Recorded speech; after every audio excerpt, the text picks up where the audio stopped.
नजर डालते हैं आज के विस्तारित समाचारों पर। शिलचर विधानसभा चुनाव में वक्त के साथ साथ उत्ताप बढ़ती जा रही है। सूत्रों के अनुसार कांग्रेस भाजपा दल के उम्मीदवारों के बीच कांटे की टक्कर होने की लोग जहां उम्मीद जता रहे हैं, तो इसी दौरान गणदेवता की मतदान किस पर पड़ेगी इस बात पर भी सवाल निशान लग रहा है। सूत्रों के अनुसार भाजपा दल के विधायक राजीव रॉय बहरहाल प्रचार प्रसार में आगे निकल रहे हैं। ग्रामीण क्षेत्र से लेकर शहरी क्षेत्र, विभिन्न वार्ड तथा सभी स्तर के लोगों से मुलाकात कर अपनी छवि को सुधारने में कामयाब हो चुके हैं। आम जनता के साथ संयम बरतते हुए संपर्क साधने पर लोगों में बदलाव भी आ रहा है।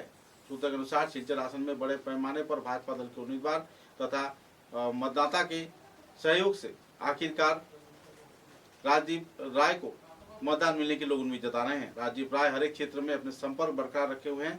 शिलचर नगर पालिका कार्यालय में इस दिन कई कार्यकर्ताओं से मुलाकात किए, आम जनता से मुलाकात किया, राह चलते लोगों से बातचीत कर अपनी श्रद्धा व्यक्त किया और आने वाले विधानसभा चुनाव में भाजपा दल के उम्मीदवार के रूप में राजीव राय को उनका मूल्यवान वोट प्रदान कर विजयी करवाने का उन्होंने उम्मीद जताया।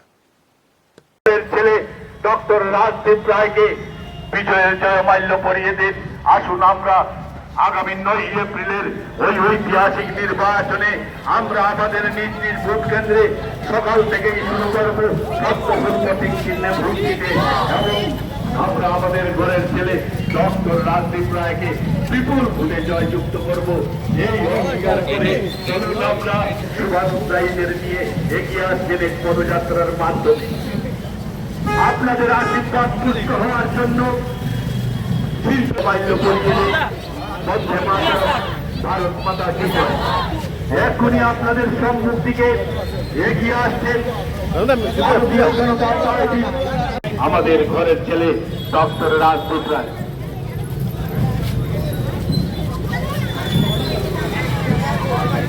শ্রদ্ধার নাগরিক বৃন্দ, এখনই এক বিশাল পদযাত্রার মাধ্যমে এগিয়ে আসছেন আপনাদের ঘরের ছেলে শিলচর কেন্দ্রের ভারতীয় জনতা পার্টি মনোনীত প্রার্থী ডক্টর রাজদীপ রায় মহাশয়।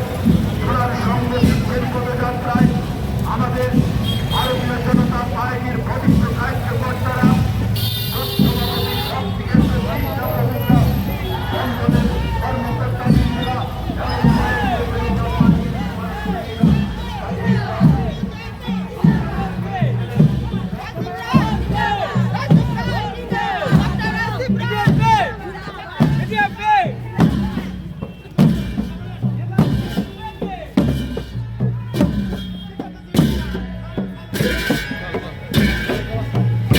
শহর জুড়ে আমরা দেখতে পাচ্ছি একটা বিরাট জনজোয়ার আপনাকে নিয়ে এবং উচ্ছ্বাস আনন্দের সঙ্গে সবাই যোগ দিচ্ছেন। আপনার অনুভূতিটা কিরকম এবং শিলচরবাসীর উদ্দেশ্যে কি মেসেজ থাকবে? অত্যন্ত ভালো লাগছে। শিলচরবাসীরা সবসময় ভারতীয় জনতা পার্টির সঙ্গে ছিলেন, এখনও আছেন, আগামী দিনেও থাকবেন। আমি সব জায়গায় গিয়ে বলছি, বিগত 6টি নির্বাচন আমরা একদম ধারাবাহিকভাবে 6টি নির্বাচন আমরা ইলেকশন জিতেছি, কংগ্রেসকে পরাস্ত করেছি। আর শিলচরের জনগণ সবসময় আমাদের সঙ্গে আছে। একদিন বরুণ দেবতা আশীর্বাদ দিয়েছেন, আমরা বরুণ দেবতার আশীর্বাদ পেয়ে বৃষ্টিতে আমরা পুরো তারাপুর বৃষ্টি ভিজে প্রায় 1000 লোক আমরা পায়ে হেঁটেছি। তো আরেকদিন সূর্য দেবতার আশীর্বাদ পেয়ে তার থেকেও বেশি লোক, 2000-2500 লোক আমরা বিগত 2 দিন থেকে মধ্য শিলচর এলাকাতে আমরা পায়ে হাঁটছি। সকালে এখনও কয়েকটি অফিসে এসেছিলাম, আমাদের যারা সিনিয়র কার্যকর্তারা আছে তাদেরকে নিয়ে আমরা আশা করছি যে শিলচরের জনসাধারণ ভারতীয় জনতা পার্টির পক্ষে মত দেবেন। এবার 9 তারিখের ইলেকশন আপনার মাধ্যমে, আপনার টিভি চ্যানেলের মাধ্যমে, আপনার শ্রোতাদের মাধ্যমে আমরা এই বার্তাটা পৌঁছে দিতে চাই যে দলে দলে বেরিয়ে আসুন, 9 তারিখে সবাই মিলে পদ্মফুল প্রতীক চিহ্নেতে ভোট দিন।